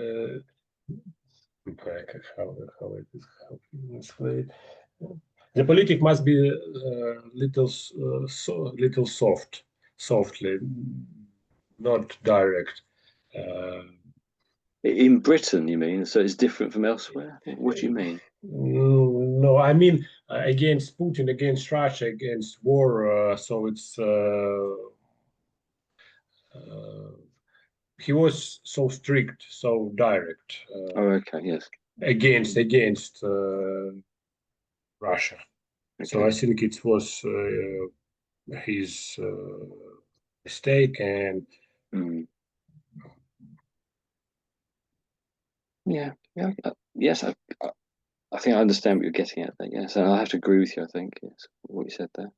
Um, I would say that politics is different from one country to another. Definitely. I mean, obviously, from an authoritarian country, that might be. You might say that's an opposite to a democratic country. So an authoritarian country is where there's one or a small group of people who rule a country and they don't really listen to what the people want. But an authoritarian still has to think about what he can get away with his people, because his people may riot and bring the country down or throw him out of power. So he can't. So an authoritarian can't just ignore his country, of course. Or if he does, he won't be in power for very long. So democracy and authoritarian, they're sort of opposites in a way, pretty much an opposite.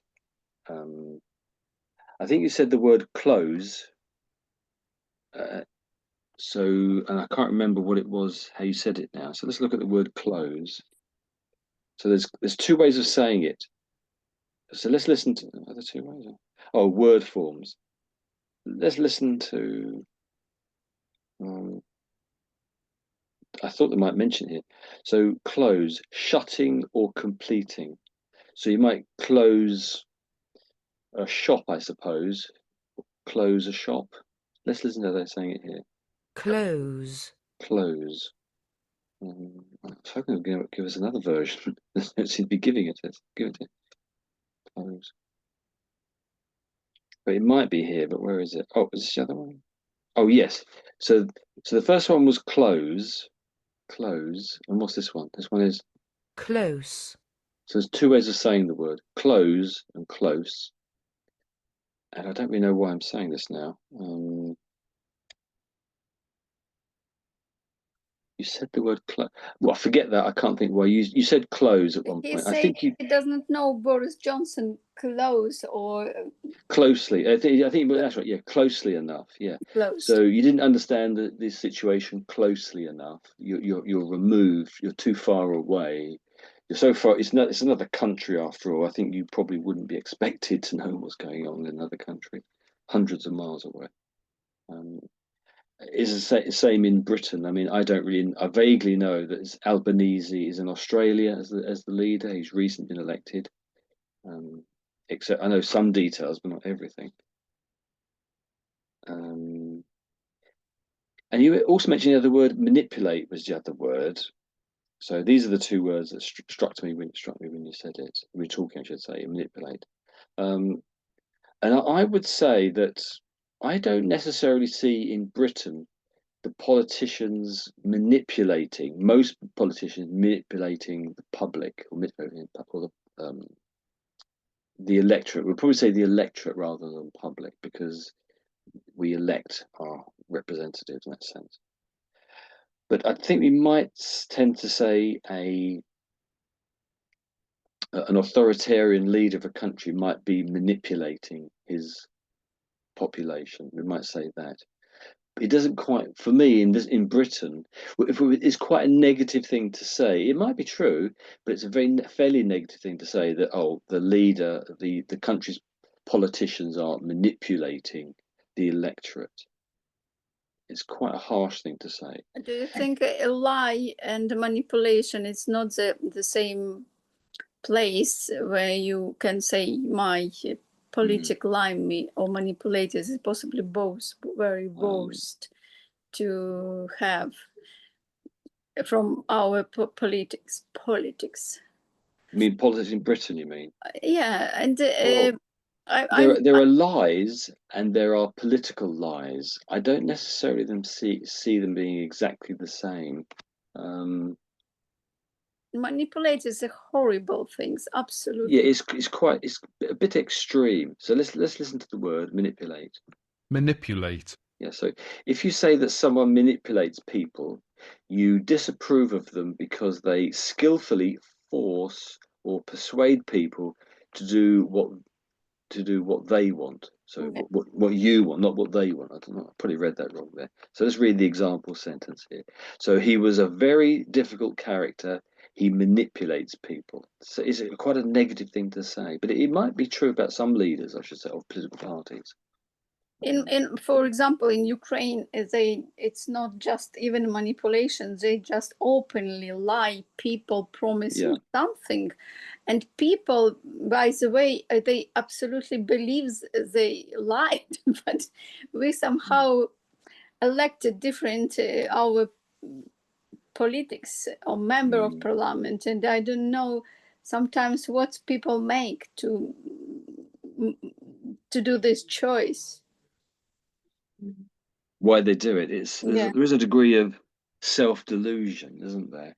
So if you hear some of the things and you love a lot of the things, perhaps of what that a politician perhaps wants to achieve, you end up loving and believing a lot of the other things that they say that help them to achieve those things that you want and that you do believe in. But some of those things they said aren't really exactly true, in a very general sense.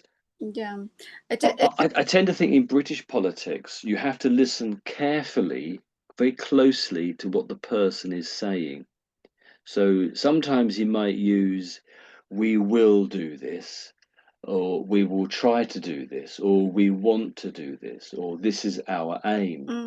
And so all of those meanings are different. So you have to listen really carefully in British politics to how people say things. That is my advice.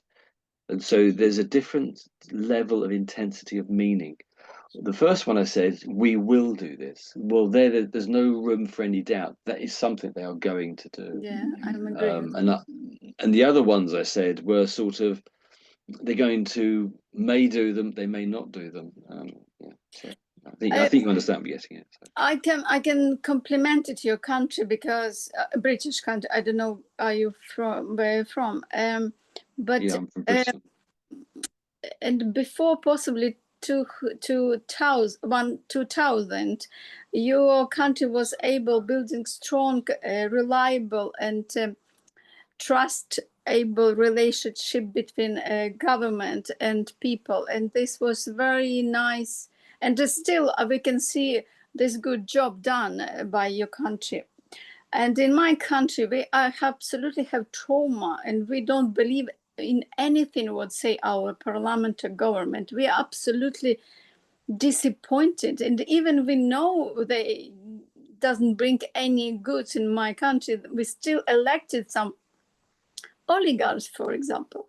Oligarchs. And we can't still found a way how building trustful relationship between government and people, because we still have, for example, war in my country, and for one member of parliament kid sitting in the Europe and have luxury life, and another guy sitting in the front line because he doesn't have father or mother in parliament.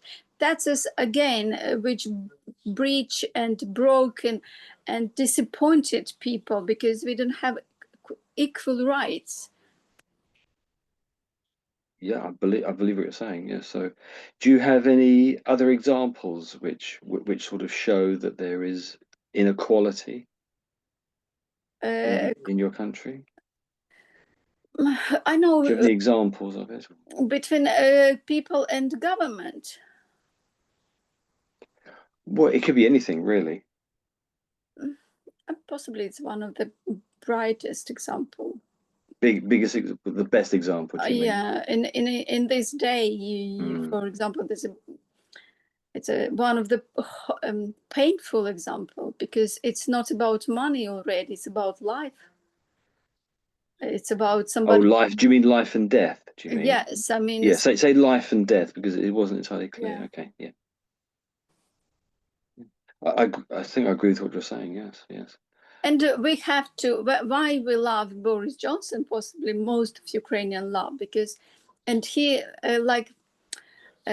he presented his country. It's not only Boris Johnson. It is British people. It's they all people in British which I met. I went before. I used to go to the church, and I met with people who say we are really grateful Ukrainian because they show us what does mean we have, and but we already lost value like democracy, freedom, liberty, which Ukrainian today dying for this, to have this freedom. And they just always supporting, always understand clear what's going on, never have any doubts who is aggressor, who is a victim here. That's, I never saw any wrong statement towards this war. Drunk, did you say? Drunk? No, drunk, wrong. Oh, wrong. Any things that I believe are wrong, sort of thing. Okay, that you believe are wrong. Okay, got you. Yes, okay. This is a very emotive subject, and I hear a lot of energy and sort of emotion in what you're saying. Oh, yes. So just to go back to the exam you're going to have, when you have the exam, try to switch off the emotion as much as possible. I know you will be emotional, but just always remember to speak slowly and give yourself time to think about the answer before you speak. Don't rush into the answer if you can. I will try, but yes, it is my biggest problem. I can't talking and thinking about grammar. I talking from bottom of my heart, and I try to remember. Well, that might get you to fail the test, because they're not testing your emotions, are they? They're testing how you can, which order the words come in, aren't they, really? Or whichever order the words come out. Yeah, your mouth, I will take your advice. I will try to make it slowly. So practice playing with, not practice, practice controlling your emotions, switching them down, switching them off if possible, but putting them on the back burner till after a certain time. Okay. So when you come to the exam, it will be easier. So practice switching off your emotions for an hour or something, or half an hour. Of course, you'll probably notice, oh dear, my emotions came back into play there. So try to switch them off. It's very emotional topic, secondary. Of course, I totally understand that. Okay, so let's leave it there. We could talk forever, I think. Yeah. Tomorrow there's another class, if you can make it. If you can't, that's okay. But there is one tomorrow, and we'll leave it there, which means we'll finish now. So thanks very much for coming. Hope it's been useful. Do you have anything finally to say, anybody? Say again, please. So we're finishing the class now. Yeah. Do you have anything to say? I would like off? to thank you very much, everybody, and it was very useful and very detailed. How would I say precisely detailed. Detailed and precise. Yeah. Okay, perhaps too precise even. Okay. Yeah, and that's very good. Possibly for me, very good. Thank you very much. That's good. Hope it's been useful. Yeah, indeed. Thank you. Thank you so much. Thank you both of you guys. Bye and Giuseppe, who's not here now. But thank you. See you next time. If I don't see you next time, I'll see you in September, because that's when we start again after this week. Okay. Thank you. Bye-bye. Bye-bye. Good luck with your exam. Thank you. Bye. Bye-bye.